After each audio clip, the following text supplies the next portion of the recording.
Hi, I am Shivangi Desai. I am a parenting coach.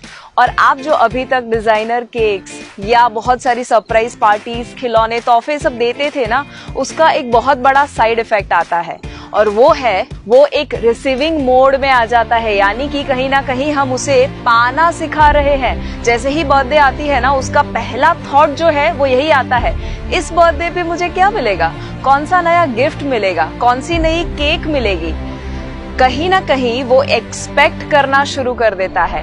7 नुकसान होते हैं जब वो बच्चा रिसीविंग मोड में आ जाता है। सबसे पहला, जैसे मैंने कहा, एक्सपेक्टेशन बढ़ जाती है। अगर पहले साल पे उसे 5,000 की पार्टी दी, 5 साल पे उसे 25,000 की पार्टी दी, 10 साल पे 50,000 की, तो ऑब्वियसली जब 15 साल का होगा तो 1 लाख की पार्टी तो मांगेगा ही मांगेगा।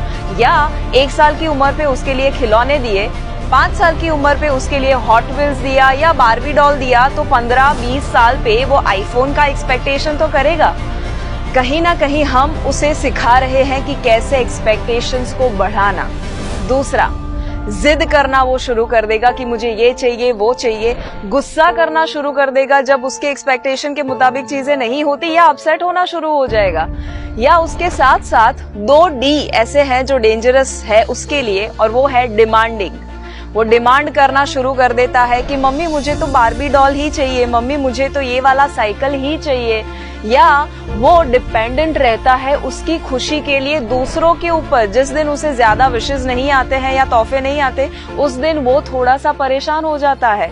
या उसी के साथ साथ जो सबसे बड़ा नुकसान होता है ना, वो सेल्फिश बनना शुरू कर देता है। उसको यही लगता है कि मुझे क्या मिलेगा, उसका पूरा फोकस उसके ऊपर ही रहता है। और उसी की वजह से वो जब बड़ा होता है ना, तब जो 2 भाइयों के बीच में प्रॉपर्टीज के लिए झगड़े हो या कोई भी बात के झगड़े हो, या तेरा या मेरा वो जो माइंडसेट आ जाता है, वो शायद इसी का नतीजा हो जाता है। अगर आप चाहते हैं कि आपका बच्चा ऐसा बिल्कुल भी ना करे और हमेशा अच्छी क्वालिटीज को अपने साथ रखे, तो एक बहुत इंपॉर्टेंट चीज करनी है, क्योंकि उसका बर्थडे जो है साल का सबसे यादगार दिन होता है। उस दिन वो जो करता है वो उसकी लॉन्ग टर्म मेमोरी में फिट हो जाता है और वो उसके धीरे धीरे संस्कार बनने लगते हैं। तो अच्छे संस्कार देने के लिए सबसे बेस्ट तरीका अगर है, तो उसकी बर्थडे के दिन उसको कोई ना कोई एक्ट ऑफ काइंडनेस करवाइए। एक्ट ऑफ काइंडनेस का मतलब क्या होता है? उसका मतलब है आप किसी ना किसी को जब मदद करते हैं, किसी की सेवा करते हैं। यानी कि अगर मैं खुद का एग्जाम्पल दूं, मैं जब छोटी थी तब मेरे मम्मी पापा मुझे हमेशा हर बर्थडे के दिन ऐसी जगह पर लेकर जाते जहां पर मेरे हाथ से कुछ ना कुछ डोनेट करवाते। वो हो सकता कोई ब्लाइंड स्कूल या डेफ एंड डम्ब स्कूल या ऑर्फनेज यानी कि अनाथ आश्रम, वृद्धाश्रम, गरीब बच्चों के वहां लेकर जाते और मेरे हाथ से स्टेशनरी या तो कोई चॉकलेट्स हो सकता है, खाना हो सकता है, ऐसा कुछ ना कुछ डिस्ट्रीब्यूट करवाते। और उसकी वजह से आपको नहीं लगता कि वो जब आप करते हैं तो आपके बच्चे के अंदर ग्रेटिट्यूड यानी कि आभार होना, उसकी भावना आ जाती है। उसको यही फील होता है कि वो कितना लकी है, उसके पास कितनी सारी चीजें हैं। जब वो गरीब बच्चों को वो पेंसिल का बॉक्स देता है ना, तब उसे ये फीलिंग आता है कि यार सामने वाले के पास तो एक पेंसिल तक नहीं है और मेरे पास तो कितनी सारी चीजें हैं जो मैं इस्तेमाल कर सकता हूँ। तो उसे यही फीलिंग आता है कि वो ब्लेस्ड है।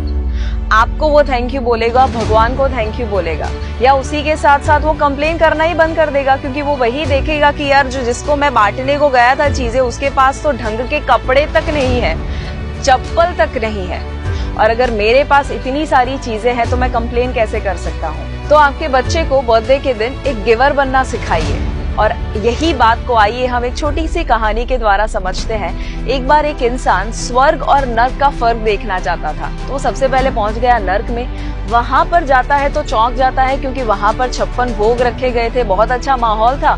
बट जैसे करीब जाता है उसे पता चलते हैं कि वहां पर जितने लोग थे सब फ्रस्ट्रेटेड थे, और वो इसीलिए कि 56 भोग तो रखे गए थे पर उनके हाथ के साथ एक लकड़ी बांधी गई थी, सीधी लकड़ी, एक स्टिक, कि जिसकी वजह से वो अपने हाथ को मोड़ ही नहीं सकते थे और वो खाना ही नहीं खा रहे थे। और इसीलिए वो सभी लोग फ्रस्ट्रेटेड थे, क्योंकि सभी स्ट्रगल कर रहे थे कि कैसे वो हाथ मोड़े और वो खाना खा सके।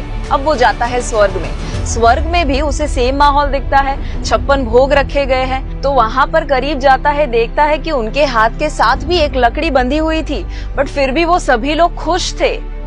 कैसे? क्योंकि वहां पर सभी एक दूसरे को खाना खिला रहे थे, और इसीलिए वो सभी सामने वाले के बारे में जब सोचते हैं, गिविंग के बारे में जब सोचते हैं, वहीं पर उनका स्वर्ग बन जाता है। हमें एक्चुअली ये सोचने की जरूरत नहीं है कि मरने के बाद क्या होगा, बट आपके बच्चे को ये सिखाइए कि जीते जी कैसे वो स्वर्ग बना सकता है, और वो एक बहुत ही आसान तरीके से हो सकता है, गिविंग के द्वारा, देने के द्वारा, ऐसे लोगों को कि जिन्हें जरूरत है। तो आपके बच्चे के अगले बर्थडे पे आप क्या करने वाले हैं, जरूर कमेंट में लिखिए और बताइए मुझे कि कैसे आप उसे देना, एक गिवर बनना सिखाने वाले हैं। और अगर आप चाहते हैं कि लालच से भरे नहीं बट निस्वार्थ भाव से भरे हम बच्चों को तैयार करें इंडिया में, और एक नया इंडिया तैयार करें, तो